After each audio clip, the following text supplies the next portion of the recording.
Vinícius Júnior chega batendo na mesa e mandando medir. Olha só, ele deixa um recado bem claro. O protagonista da seleção brasileira nessa Copa é ele. A outro protagonista é esse cara aqui, ó.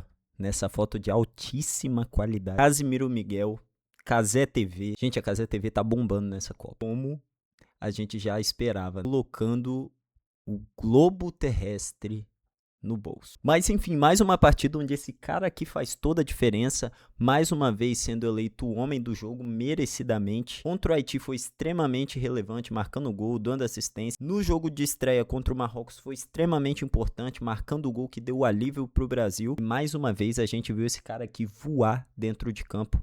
Só que contra a Escócia agora. Cara, vendo o Brasil jogar, fica claro que o nosso motor primário de ataque é o Vinícius Júnior. Um jogador que, apesar das críticas durante o pré-Copa, que sinceramente foi bem irregular, quando a Copa iniciou, meu amigo, foi um divisor de águas. Não se deixou abalar, tá? Como eu falei, o cara tá voando. Bom, então vamos falar dessa partida que a gente tem que falar de Ryan, de Matheus Cunha, de Bruno Guimarães. Teve a estreia do Neymar na Copa também. Sobretudo, a melhor partida da seleção brasileira até agora. Pelo que tudo indica, parece que Ancelotti finalmente achou o time. A gente veio com 4-3-3, mesma formação do jogo contra o Haiti, praticamente as mesmas peças, com a exceção do Ryan, que entrou substituindo o Rafinha. Cara, a dinâmica de ataque do nosso time a gente percebe que tá funcionando muito bem. Não só por conta, claro, do Vinícius Júnior, mas o Brasil tá conseguindo colocar a intensidade, pressionando bastante, principalmente com os atacantes. E aqui eu trago um destaque pro Ryan, que entrou muito bem no lugar do Rafinha. Mesmo que em alguns momentos do jogo ele pareceu meio tímido, acho que foi uma ótima partida dele. E o Rafinha, cara, apesar de ter o desempenho bem ruim,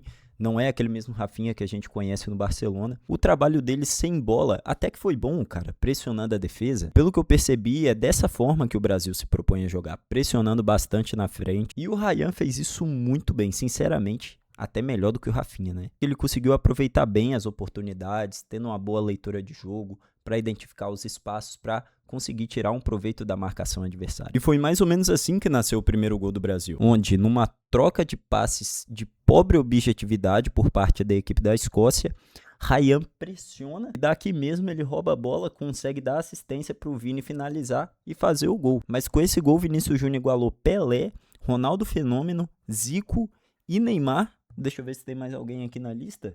São esses 4 mesmo. Marcando 4 gols em uma única edição de Copa do Mundo. E aí, quando eu falo que o Vinícius Júnior é sim o protagonista da seleção nessa Copa, cara, não é uma opinião minha. Isso é um fato e eu acho que todo mundo concorda. Olha só, são 7 jogos, 4 gols e 3 assistências.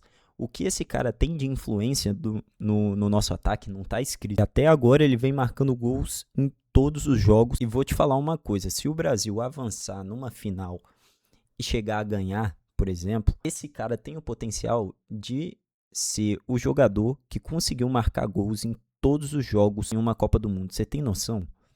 Eu não duvido nada, tá, se isso acontecer. Já que o nosso ataque passa muito por esse cara aqui. E agora vamos falar do momento mais polêmico do jogo, que foi esse gol do Vinícius Júnior anulado de uma forma, vou te falar, bem errônea, né? Pelo amor de Deus. Não é porque eu sou brasileiro e torço pro Brasil, não, mas isso aqui não é falta nem aqui nem na China. O Vinícius Júnior tava numa disputa de bola onde ele ganhou e o cara aqui tropeça no pé dele. Cara, isso não foi falta. Enfim, não tem nem muito o que comentar sobre isso. Pra ele ter anotado um hat-trick aqui, cara, seria excepcional. Poderia ter sido um 4-0.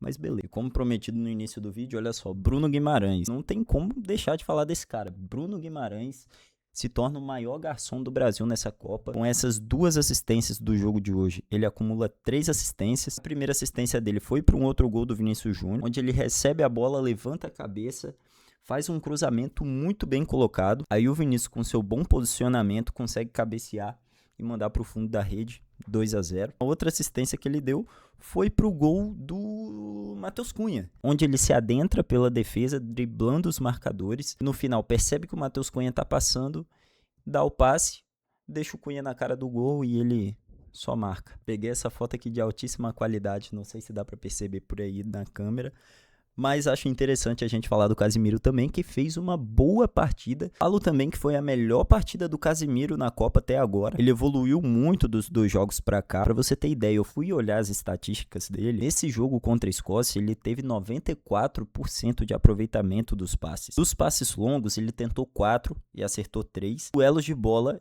ele fez 6 e acertou 5. Só nos desarmes que ele teve um aproveitamento abaixo, acertando 1 de 4. Lá ele. Dito isso, melhor partida do Casemiro até o momento. Aproveitar que a gente já tá falando de todo mundo, vou falar desse cara aqui de novo, Douglas Santos.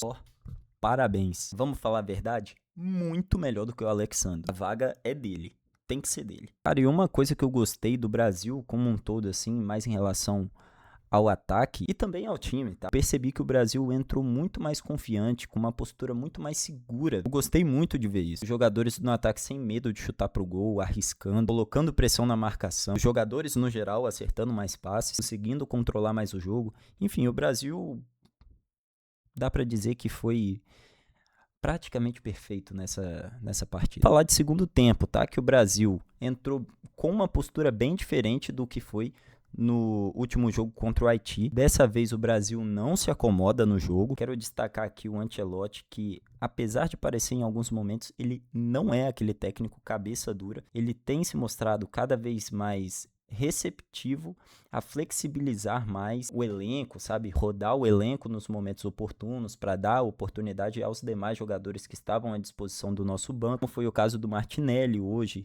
do Endrick, e também nosso querido menino Ney, né, meu amigo? Como eu imaginei, e acredito que a maioria de nós esperava, Neymar chega para jogar os 15/20 minutos do segundo tempo. Depois daquela partida contra o Haiti, Ancelotti não ia abrir mão da escalação titular só para encaixar o Neymar. Mas no segundo tempo ele entra bastante emocionado, a última Copa dele, e, cara, dá até uma tristeza pensar que daqui a pouco tempo a gente nem vai ver mais esse cara vestindo a camisa da seleção em campo. Mas, enfim, ele entra aos 75 minutos, o que já é suficiente para ele pegar um certo ritmo de jogo e sentir o campo. Aqui eu trouxe uns dados do SofaScore para a gente ter uma base melhor.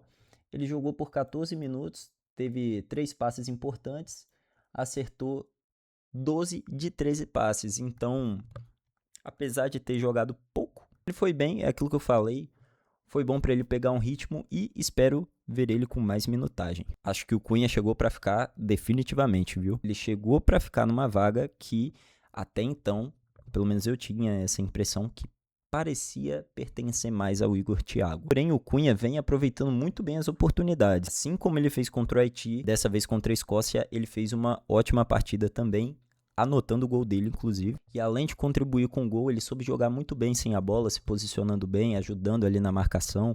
Enfim, também trouxe uns dados em relação ao Cunha, levantados pelo SofaScore, olha só. De 5 finalizações, ele teve 2 no gol, marcou um gol. De 26 passes, ele acertou 24, acertou todos os 2 dribles. Foi uma partida boa dele, acho sim que ele merece continuar nessa posição. Quando o Neymar foi colocado, ele entrou no lugar do Matheus Cunha, então não sei, caso o Neymar ganhe mais espaço, se isso iria interferir realmente no Matheus Cunha, ou se o Neymar iria entrar no lugar de outra pessoa ali. Tava claro que antes da Copa começar, eu digo que até naquele segundo jogo contra o Haiti, o Brasil não tinha muita certeza do time.